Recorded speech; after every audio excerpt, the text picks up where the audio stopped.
Hello friends, ಈ ವಿಡಿಯೋದಲ್ಲಿ ಒಂದು ಒಳ್ಳೆ ಡಿಟಾಕ್ಸ್ ಜ್ಯೂಸ್ ರೆಸಿಪಿನ ತೋರಿಸ್ಕೊಡ್ತಾ ಇದ್ದೀನಿ. ಈ ಜ್ಯೂಸನ್ನು ಕುಡಿಯೋದರಿಂದ ನಮ್ಮ ಬಾಡಿ ಒಳಗಡೆಯಿಂದ ಕ್ಲೀನ್ ಆಗುತ್ತೆ. ಇದರಿಂದ ನಮ್ಮ ಸ್ಕಿನ್ ತುಂಬ ಗ್ಲೋ ಆಗುತ್ತೆ. ಕಣ್ಣಿಗೂ ಆರೋಗ್ಯಕರ, ನಮ್ಮ ಕೂದಲ ಬೆಳವಣಿಗೆಗೂ ಸಹಾಯವಾಗುತ್ತೆ.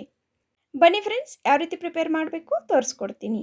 ಈ ಜ್ಯೂಸ್ ಪ್ರಿಪೇರ್ ಮಾಡಲು ಒಂದು ಹಾಫ್ ಲೆಮನ್, 3 ಮಕ್ಕಾನ, ಇದು ತಾವರೆ ಬೀಜಗಳಿಂದ ತಯಾರಾದಂತಹ ಪದಾರ್ಥ, 1-2 ಬಾದಾಮಿ ಬೀಜಗಳು, 1-2 ಡೇಟ್ಸನ್ನು ಸೀಡ್ಸ್ ತೆಗೆದುಬಿಟ್ಟು ತಗೊಳ್ಳಿ. ಒಂದು ಫುಲ್ ಕ್ಯಾರೆಟನ್ನು ನೀಟಾಗಿ ಹೊಟ್ಟೆಲ್ಲ ತೆಗೆದುಬಿಟ್ಟು ಈ ರೀತಿ ಚಿಕ್ಕ ಚಿಕ್ಕ ಪೀಸ್ಗಳಾಗಿ ಕಟ್ ಮಾಡ್ಕೊಳ್ಳಿ. ಈಗ ಒಂದು ಮಿಕ್ಸಿ ಜಾರ್ ತಗೊಂಡು ಈ ಎಲ್ಲ ಇಂಗ್ರೀಡಿಯೆಂಟ್ಸನ್ನು ಆ ಮಿಕ್ಸಿ ಜಾರಲ್ಲಿ ಸೇರಿಸಿ, ದೇಹದ ತೂಕವನ್ನು ಕಡಿಮೆ ಮಾಡಲು ಡಯಟ್ ಮಾಡ್ತಾ ಇರುವಂತಹವರು ಬೆಳಗ್ಗೆ ತಿಂಡಿಯ ಬದಲು ಈ ಜ್ಯೂಸನ್ನು ಕುಡಿಯಬಹುದು.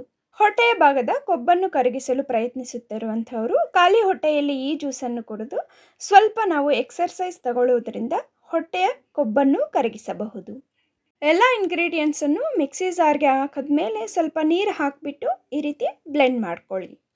ಈ ತರಹದ ಜ್ಯೂಸನ್ನು ನಾವು ರೆಗ್ಯುಲರ್ ಆಗಿ ತೆಗೆದುಕೊಳ್ಳೋದ್ರಿಂದ ನಮ್ಮ ಬಾಡಿ ಒಳಗಡೆಯಿಂದ ಕ್ಲೀನಾಗಿ ನಮ್ಮ ಫೇಸಲ್ಲಿ ಒಳ್ಳೆ ಗ್ಲೋ ಬರುವುದೇ ಅಲ್ಲದೆ ಪಿಂಪಲ್ಸಿಂದ ಬರುವಂತಹ ಮಾರ್ಕ್ಸ್, ಸ್ಕಿನ್ ಟ್ಯಾನ್ ಎಲ್ಲ ಕ್ಲಿಯರ್ ಆಗುತ್ತೆ. ಕೇವಲ 5 ನಿಮಿಷದಲ್ಲಿ ಈ ಜ್ಯೂಸನ್ನು ಪ್ರಿಪೇರ್ ಮಾಡ್ಬೋದು. ನಮ್ಮ ಆರೋಗ್ಯಕ್ಕಾಗಿ ದಿನ 5 ನಿಮಿಷ ಸ್ಪೆಂಡ್ ಮಾಡಿದ್ರೆ ಸಾಕು ಫ್ರೆಂಡ್ಸ್. ಈ ವಿಡಿಯೋ ಇಷ್ಟ ಆದಲ್ಲಿ ಒಂದು ಲೈಕ್ ಕೊಡೋದು ಮಾತ್ರ ಮರೆಯಬೇಡಿ. ಇಂಥ ಕ್ವಿಕ್ ಆ್ಯಂಡ್ ಈಸಿ ಹೆಲ್ದಿ ರೆಸಿಪೀಸ್ಗೋಸ್ಕರ ಪ್ಲೀಸ್ ನಮ್ಮ ಚಾನಲನ್ನು ಸಬ್ಸ್ಕ್ರೈಬ್ ಮಾಡ್ಕೊಳ್ಳಿ. ನಿಮ್ಮ ಫ್ರೆಂಡ್ಸ್ ಹಾಗೂ ಫ್ಯಾಮಿಲಿ ಮೆಂಬರ್ಸ್ ಜೊತೆ ಶೇರ್ ಮಾಡ್ಕೊಳ್ಳಿ. Thank you for watching and have a great day.